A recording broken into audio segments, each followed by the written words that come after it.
In my country, when I took charge of our government a year back, in the 10 years preceding that, our total debt went up 4 times. The debt we had accumulated in 60 years, just in 10 years, it went up 4 times. As a result, the total revenue we collected in 1 year, half of it went into debt servicing. How are we going to spend money on our human beings, 220 million people, when half the money is going into debt servicing? Because our country was plundered by the elites, the ruling elite. And easily they could get the money out. And when, Mr. President, we located properties in Western capitals bought by this money through corruption and money laundering, located the properties of these corrupt leaders, we find it so difficult to retrieve it.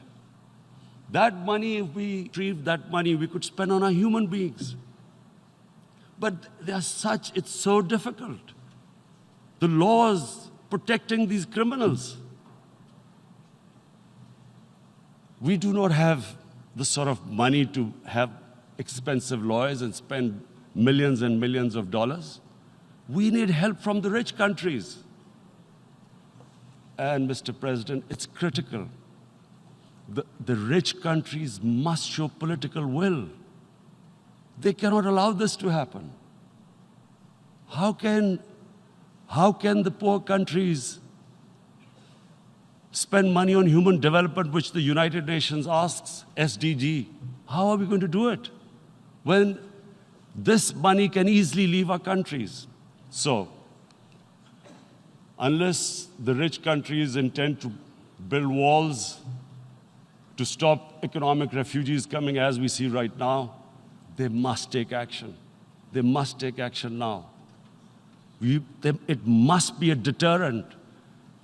Corrupt ruling elites should not be able to take money out easily and park it into foreign bank accounts and into these properties abroad. And I never understand why. Why do we have these tax havens? Why is this allowed? Why shouldn't rich people pay taxes? Why is it legal to have these tax havens where you have these secret accounts? Because, the world is changing. The population of the world is growing. Sooner or later, you're going to have a crisis. If the poor get poorer and the rich get richer, there is going to be a crisis sooner or later.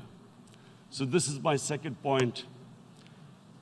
I hope that the United Nations takes a lead in this. It involves the IMF, the World Bank, Asian Development Bank. They must find a way of stopping this plunder of the developing world.